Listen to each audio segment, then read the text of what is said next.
Еврорадио.FM. Вітаю ўсіх слухачоў Еўрарадыё. У студыі для вас працуе Зміцер Лукашук, і гэта наш сумесны стрым Еўрарадыё і Е-прамовы, які можна не толькі слухаць, але і глядзець праз акаунты Еўрарадыё ў сацыяльных сетках Facebook, Аднакласнікі, УКонтакце, на канале YouTube. Цягам апошніх месяцаў у Беларусі адбыўся шэраг важных і адметных міжнародных мерапрыемстваў. І АБСЕ тут праводзіла сваё мерапрыемства, і МЗС праводзіў вялікую канферэнцыю, і вось зараз чарговы праходзіць кастрычніцкі форум, на які таксама з'ехалася вельмі шмат экспертаў рознага ўзроўня, а сёння ж кіраўнік Беларусі прымае дэлегацыю высокапастаўленых амерыканскіх экспертаў і аналітыкаў. Што адбываецца? Ці сталі на Захадзе больш як па-іншаму ставіцца да Беларусі, да таго, што адбываецца ў Беларусі, іншае месца і пачалі адводзіць у сусветнай палітыкі. Мы сёння абмяркуем з нашым госцем, палітолагам, пазаштатным экспертам фонда Карнегі Балашам Ярабікам. Добрый день, спадар Ярабік. Доброго дня. Все-таки, вот эти форумы, большие международные конференции, о которых вот я только что говорил, которые проходили в последнее время в Минске, действительно ли означает, что как-то отношения к Беларуси на Западе изменились? Если изменились, то в какую сторону?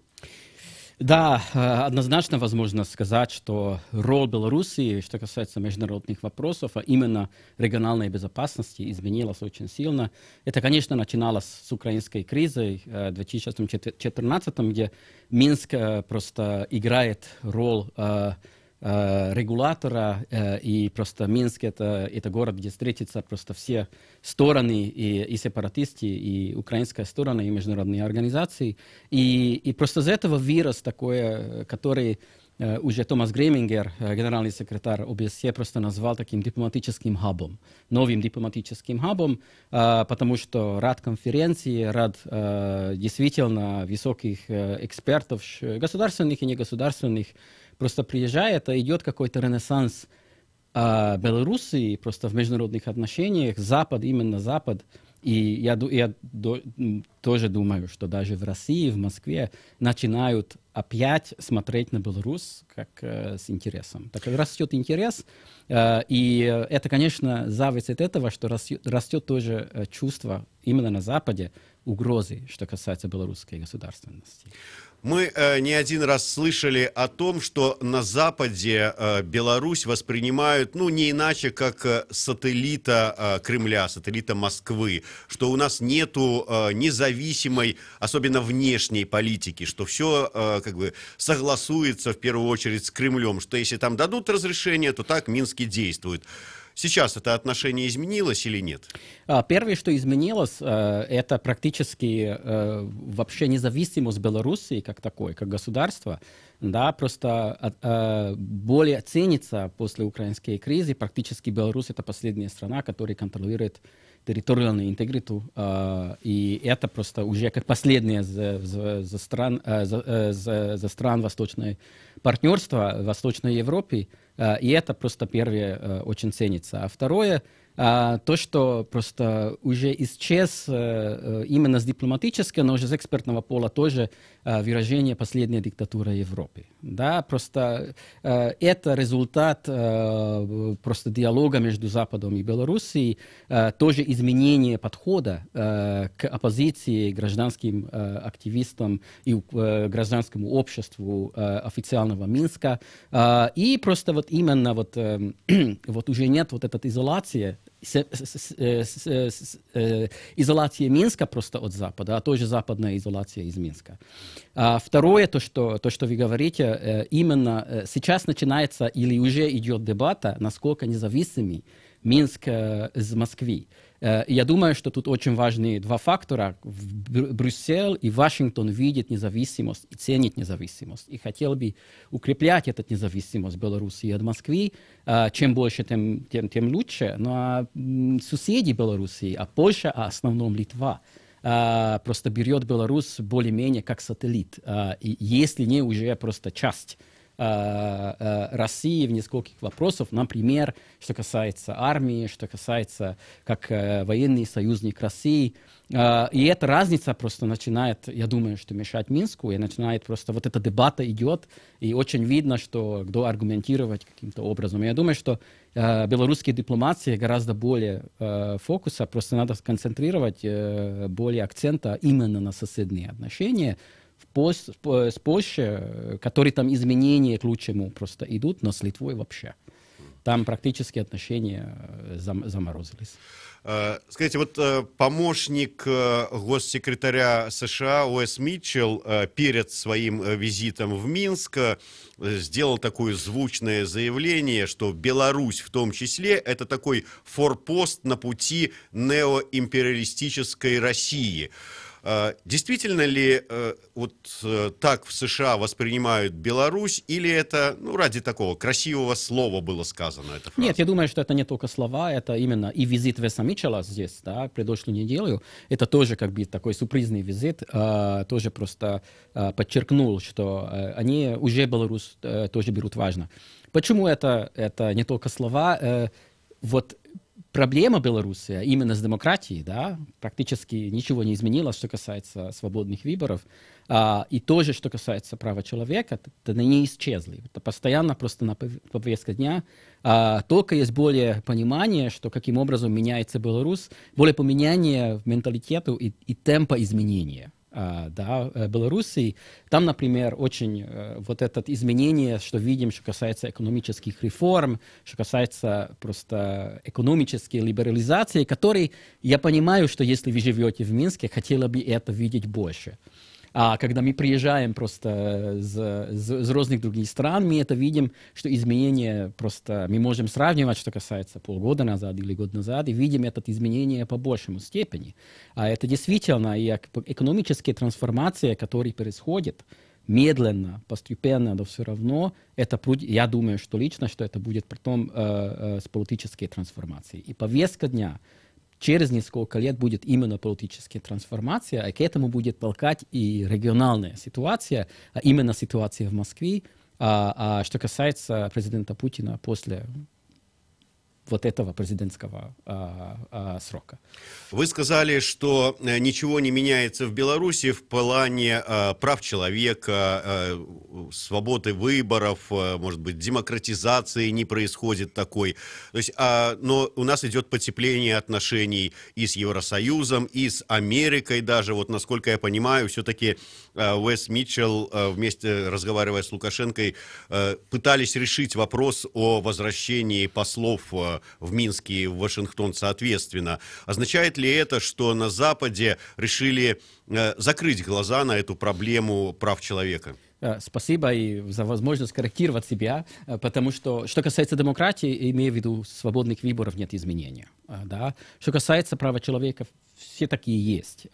Вот это изменение подхода к оппозиционным активистам, изменение подхода к праву человека, есть диалог и за США, есть диалог по праву человека с Евросоюзом, есть отдельный просто даже очень плотный диалог с разными организациями ООН. Вот это идет, но систематические изменения все такие нету. Нет политзаключенных или, по местным организациям нет, по международным есть один, а по международным нету. Но это очень важный фактор для Запада, что практически они могут сказать, что нет политзаключенных. На другой стороне, да, бы хотели просто видеть больше и более систематические изменения, что касается правного системы, а не только подхода. Я думаю, что вот это правное изменение, это просто будет. Тут опять медленность темпа просто белорусских изменений, это неизбежно, но будет медленно. Да? И я думаю, что на Западе вот это очень важно, есть понимание. Да, что мы не будем после 20 лет вот этих санкций и политик, просто, которыми хотели Беларусь каким-то образом потолкать этому. Тут есть просто другой подход, что мы уже понимаем, что есть свои темпы. Да, и пытаемся каким-то образом просто вот этому темпу, к этому продолжать и даже усилить. Но к этому, это просто медленный процесс. А это просто на Западе, я думаю, что понимают. Важность вот этих словах Вес Митчелла и важность изменения политики, что не берется просто как демократия, как один фактор, а есть другие, как региональная безопасность, как планы Москвы. А вот это просто уже интерес, геополитический интерес Америки, пока вот это геополитический интерес не было. Да, поэтому мы можем сказать, что вот для Америки, поэтому просто вот все эти нештатные эксперты, но они бывшие чиновники американские, на самые высокие уровни. Карпентер — это заместитель госсекретаря Пентагона бывший, да. Бен Ходжес, генерал Бен Ходжес, это был еще год назад главным командиром американских войск в Европе, главным командиром НАТО. Это очень серьезный уровень просто экспертизы и очень серьезный уровень интересов со стороны Америки. Пока, я думаю, что пока за 20-25 лет такого не было. Но я все-таки уточню. Вот смотрите, еще 2 года назад, когда в Беларусь приезжали делегации из США, делегации из Евросоюза, пускай из США приезжали, конечно, не такого уровня, там не помощник госсекретаря, а помощник помощника, но в то же время каждый раз, встречаясь с журналистами, они говорили на встречах с чиновниками белорусскими, там, будь то в МИДе, будь то еще где-то, мы обязательно поднимаем вопрос соблюдения прав человека, свободы слова и так далее. Все эти демократические ценности, о которых вот на Западе много говорят. Сейчас вот был Уэс Митчелл. Ни слова про это не было сказано, по крайней мере, мы не услышали. Сегодня встречаются с представителями, тоже с экспертами. Вряд ли тоже услышим. Вот все-таки означает ли это, что региональная безопасность, она все-таки на первом месте, а демократические ценности, они, конечно, не забыты, но они где-то там на 5-м, на 6-м месте? Я бы не сказал, что на 5-м, 6-м. Например, вчера просто была закрытая встреча с этими американскими экспертами, где звучал это именно.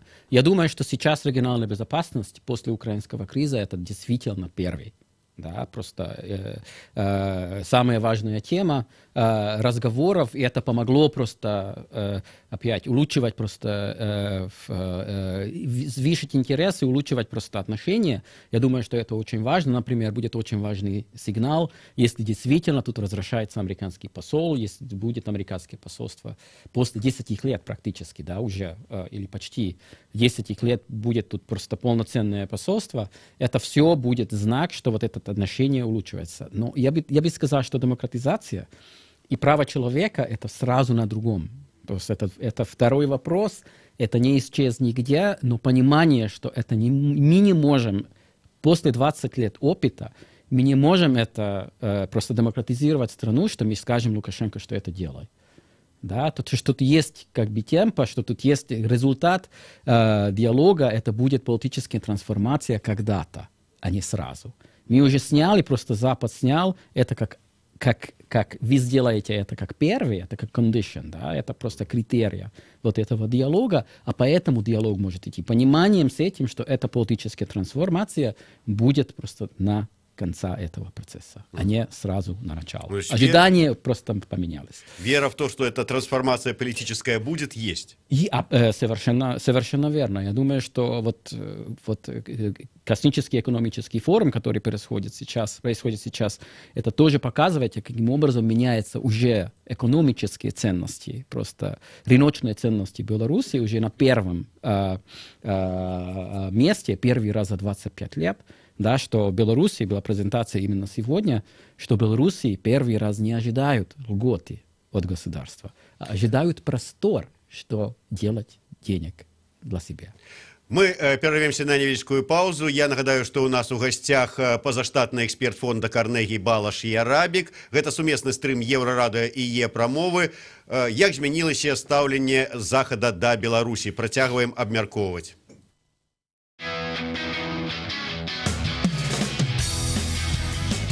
Еўрарадыё. Мы першае рок-радыё Беларусі. Самыя свежыя навіны і аналітыка, музыка і крытыка. Мы незалежная крыніца інфармацыі ў тваім рэальным жыцці і ў інтэрнэт-прасторы. 24 гадзіны на суткі нас можна знайсці на старонцы еўрарадыё.фм. Лаві нас на спадарожніку Астра 4А, 4,8 градусаў на ўсход. Еўрарадыё. Час ведаць, што адбываецца.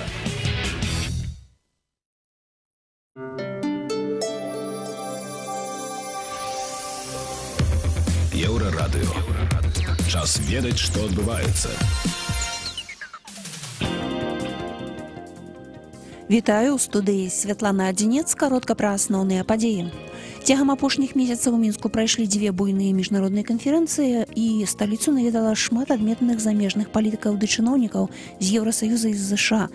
Ці азначае гэта, што стаўленне да Беларусі ў заходніх партнёраў змянілася, і Мінск перасталі ўспрымаць выключна як сатэліта Масквы? Гэтае пытанне мы задалі прадстаўніку фонда Карнегі Балашу Ярабіку ў эфіры Еўрарадыё. Ён распавёў, што на захадзе сапраўды расце інтарэс да Беларусі і расце пачуццё пагрозы, якой падвяргаецца беларускі суверэнітэт. Беларусь больш не ўспрымаецца як выключна сатэліт Расіі, і з дыпламатычнай мовы знікае выраз апошняя дыктатура Еўропы. Брусэль і Вашынгтон цэняць суверэнітэт Беларусі ўсё болей. Працяг гэтай гутаркі адразу пасля выпуску навінаў і кароткая музычная паўза. У Беларусі пачаўся першы этап перапісу насельніцтва. Да 30 лістапада рэгістратары абыдуць усе жылыя будынкі і перапішуць месцы, дзе яны будуць працаваць. Нагадаю, што непасрэдна перапіс пачнецца ў кастрычніку 2019 года. Мінпрацы патлумачыла, што беларусам трэба пацвярджаць працу і вучобу за мяжой. Тады іх не ўключаць у спіс асобаў незанятых у эканоміцы і абавязаных цалкам аплачваць камунальныя паслугі. Міністэрства працы і сацыяльнай абароны патлумачыла, якія дакументы для гэтага патрэбныя. Больш падрабязна прачытайце, калі ласка, на нашым сайце ў рубрыцы навіны. Сёння ўначы будзе ад -1 да +7 градусаў цяпла, а заўтра, 7 лістапада, чакаецца ўдзень ажно да 17 градусаў цяпла. Святлана Адзінец, служба інфармацыі, Еўрарадыё.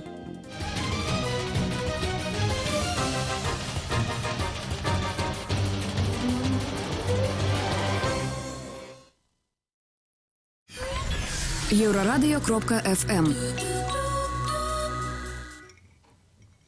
Вітаю ўсіх слухачоў Еўрарадыё. У студыі працуе Зміцер Лукашук. Гэта сумесны стрым Еўрарадыё і Е-прамовы. І разам з пазаштатным экспертам фонду Карнегі, палітолагам Балашам Ярабікам, мы абмяркоўваем, як змянілася стаўленне да Беларусі на захадзе, што стаіць за шматлікімі візітамі ў апошні час высокіх заходніх палітыкаў і чыноўнікаў. Балаш, все ж таки... Вот Мюнхенская конференция по безопасности в Минске неожиданно проходит в нашей стране и по решению именно самой Мюнхенской конференции. Сейчас в Минске много экспертов, бывших военных, американских, которые встречаются с Лукашенко.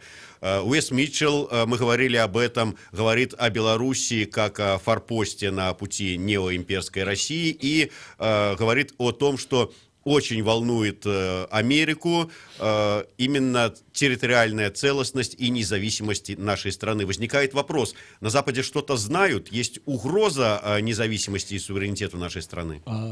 Первое, я бы хотел сказать, что есть такое... Ну, как бы Запад опять нашел Беларусь на мапе, на карте просто Европы. Это, конечно... До этого это был или последняя диктатура Европы, просто не было понимания просто, что и как. К этому вот это была так, семиизоляция просто белорусской внешней политики тоже, который начинался постепенно менять вот с чемпионатом хоккея первый раз просто, да, в 2012, а после этого просто пришел вот такое желание просто вот эти изоляции просто кончать и балансировать просто между Россией и Западом как бы в большем степени. А сейчас есть, после украинской кризы, тоже есть просто узнание вот, белорусской государственности как важного фактора. Да, я всегда много раз говорил, что да, на Украине есть демократия, плурализм, но нет государства. А тут в Беларуси есть государство, а нет плурализма или только плурализма или демократии. Да? А сейчас, после украинского криза, именно после агрессии России, практически самая главная оценка просто идет на государственность, на государство, да, который имеет возможность, просто есть социальный контракт здесь в Беларуси, да, действующий, просто работающий, меняющий тоже, но есть. И есть просто армия, есть все, что государство должен иметь. Да, вот это очень ценится на Западе. И второе, то, что вот вопрос, да, я думаю, что есть понимание угрозы или потенциальной угрозы за стороны России. Очень много просто пытаюсь угадать, что Россия, какие образом, что имеет Россия, какие планы.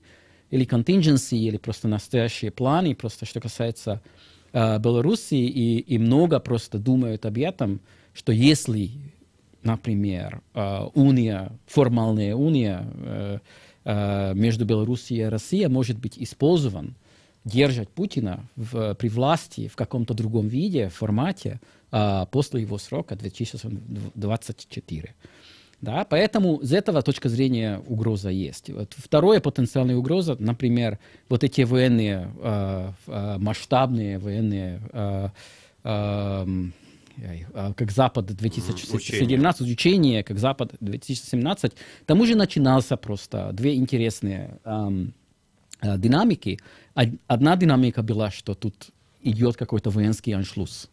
С России, со стороны России и Белоруссии. Да? Российские войска просто остаются, и практически идет оккупация Беларуси. Конечно, ничего такого не стало. Да? Это было более-менее такой алармизм.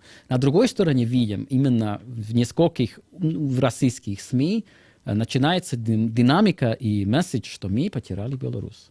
Вот, потому что Беларусь начинался, вот софт-белорусизация, тут идет какие-то экономические реформы. Туда приходит куча западных экспертов, американские бывшие военные чиновники, да, что идет это балансирование, которое может быть как бы угроза для России, что мы потеряем Беларусь как своего последнего просто союзника. Да. Поэтому из этого динамики просто лавирует каким-то образом Минск, который, конечно, пытает сбалансирование просто иметь выгоды. Это внешняя политика, это внешние просто ресурсы для белорусской экономики, это именно просто новые рынки просто для белорусских отраслей. Это все просто зависит от очень активной внешней политики, и Минск это пытается сделать и лавировать между разными динамиками. Просто вот это потенциал угрозы на Западе действительно, что касается просто независимости Беларуси, есть. То есть я так понимаю, что те же самые, ну вот, например, эксперты высокопоставленные, которые сейчас находятся в Минске и встречались сегодня с Александром Лукашенко, они приехали в очередной раз со своим военным опытом, поскольку это бывшие все военные высокого очень уровня. Оценить уровень этой угрозы, что может произойти, и, может быть, получить какие-то гарантии, что этой угрозе Минск будет сопротивляться? Я думаю, что это идет просто, но это идет диалог, но и используя этого интереса, идет знакомство. Би сказал, есть уже начинает, американцы накапливают достаточно опыт, что это такое Беларусь.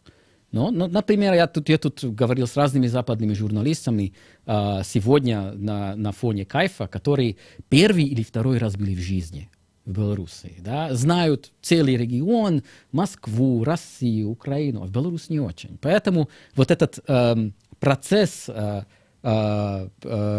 новознания Беларуси, это пока происходит вот этих западных экспертных, журналистических, медиальных и даже политических кругах, и понимать феномен Беларуси, что тут есть функциональное просто государство, функциональный социальный контракт без демократии, это тоже трудно на Западе. И тут просто это для белорусов это большой вызов, что это просто объяснять более-менее просто, или более чем менее для Запада, потому что это очень трудно на Западе на своего опыта понимать. Или есть демократия, и тогда, конечно, есть, тут мы понимаем, что по экономической трансформации появился сильный средний класс, да? Но почему средний класс не толкает больше на политическую трансформацию, для больше свобод? Как это может быть, что тут нет практически спрос или сильный спрос за политические свободы, как свободные выборы?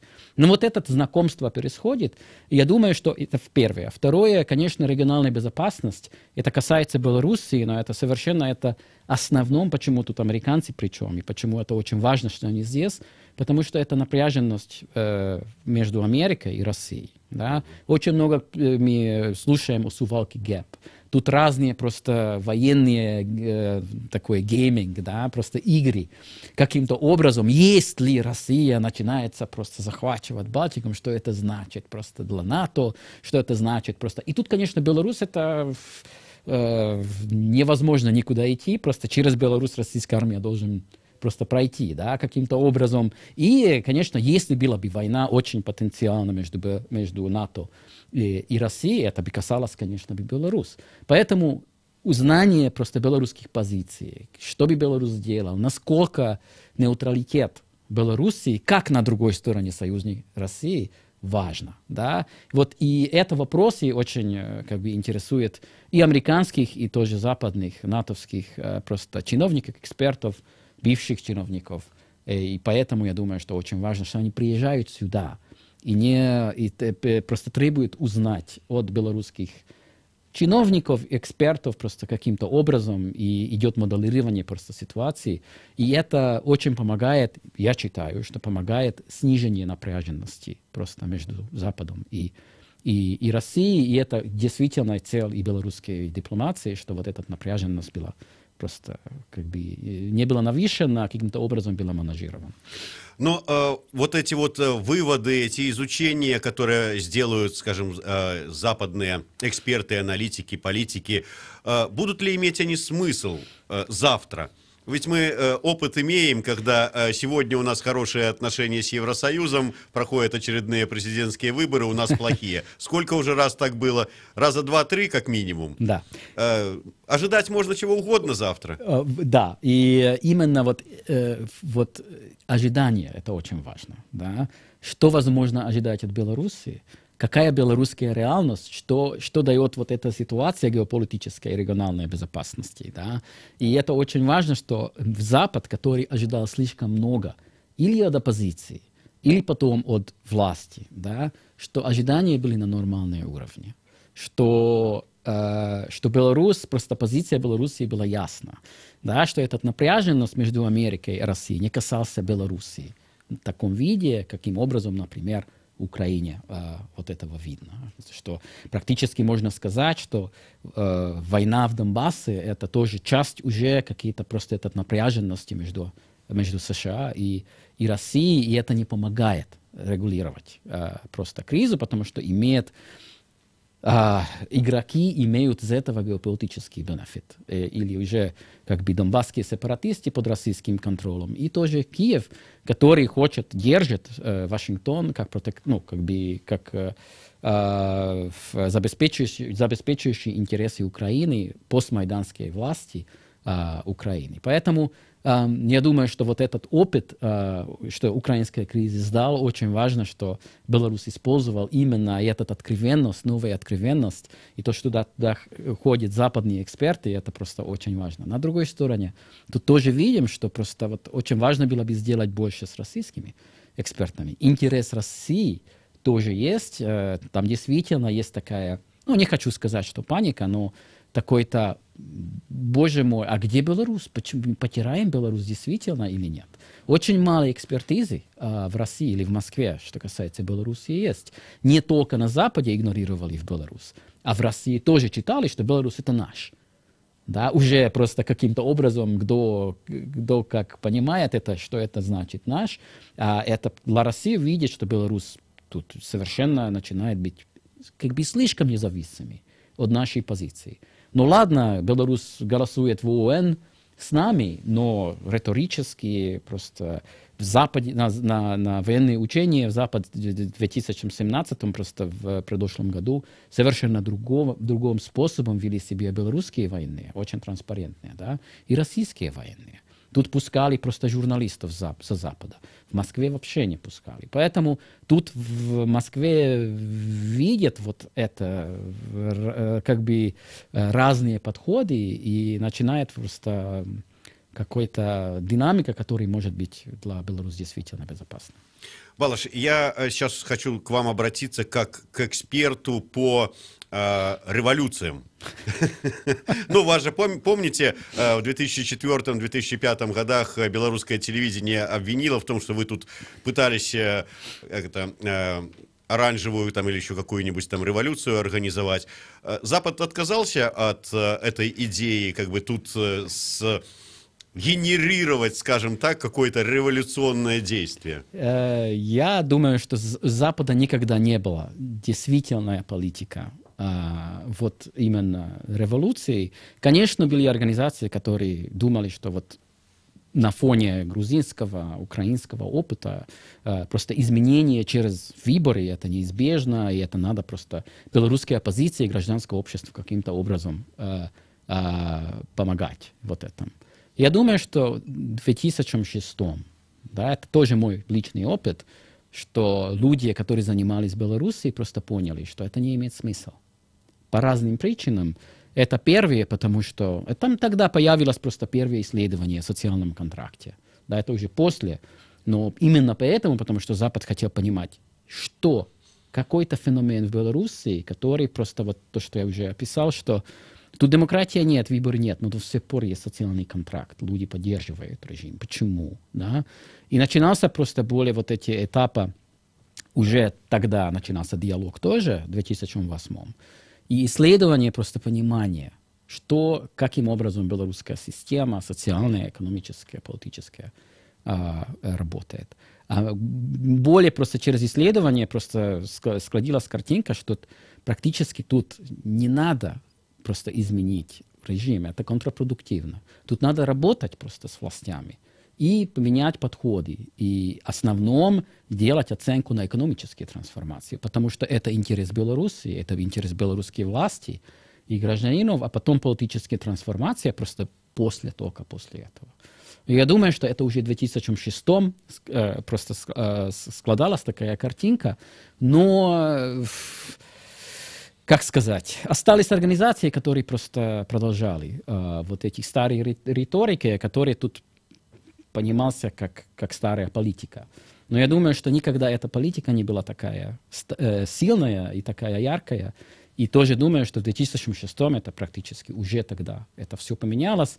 И первый диалог в 2008 поэтому и появился. То есть можно ли сказать, что на сегодняшний день Запад, ну образно так скажем, Запад решил, что сейчас он будет вести диалог с официальным Минском, а оппозиция, грубо говоря, осталась за бортом этого диалога? Нет, я бы сказал, что Запад, как и говорит, и это так действует, что ведет диалог и с властями, и с оппозицией. Но ожидания от оппозиции просто уже уменьшались. И практически ожидания оппозиции уже более реалистические. Более реалистические, что касается возможностей и просто популярности оппозиции, я бы сказал. Но очень важно, что Запад тоже понял, что вот этот белорусский модель может быть интересный для опыта. То, что нам дает, то, что мы можем научить, просто, например, от белорусского модела. Тоже, например, вот это очень видно на космическом экономическом форуме, где есть и глобальные тематики, да, и потом местные решения, да, на что, каким образом Беларусь решает свои проблемы. А вот это дает интересный такой food for thought, это такое просто размышление для западных экспертов, которые сюда приезжают, что белорусского опыта что-то возможно научить, например, каким образом, что имеет, какой роль государство имеет в транзиции. То, что мы, например, в Средней Европе, я как бы в Венгрии и Словакии, мы всегда думали, что роль государства никакой. А сейчас уже появился Качинский, Орбан в Польше и в Венгрии, опять спрос по государству. А тут Беларусь может быть интересный просто опыт. Ну и последнее. Раньше мы говорили, что Лукашенко никогда не станет для западных лидеров стран своим. Вот можно ли сказать, что изменилась эта ситуация, и он может с ними уже быть на равных? Так действительно, думаю, это действительно происходит. Туда, например, Мюнхенская конференция безопасности пришла, да, глава государства туда приезжают. Интересно, что он пока просто очень держится, что касается зарубежных, именно европейских визитов. Я думаю, что практически его уже брали. Да. Когда Меркель и Голланд туда приезжал в 2014, это был ясный знак. Но это не значит полную легитимизацию просто вот лукашенковского режима, даже это просто к этому надо гораздо более времени. И я думаю, что политическая трансформация и более демократические подходы неизбежны. Дякую вялікі. Я нагадаю, што ў нас в гостях быў сёння эксперт фонда Карнегі Балаш Ярабік. Гэта быў сумесны стрым Еўрарадыё і Е-прамовы. У студыі працаваў Зміцер Лукашук. Слухайце Еўрарадыё.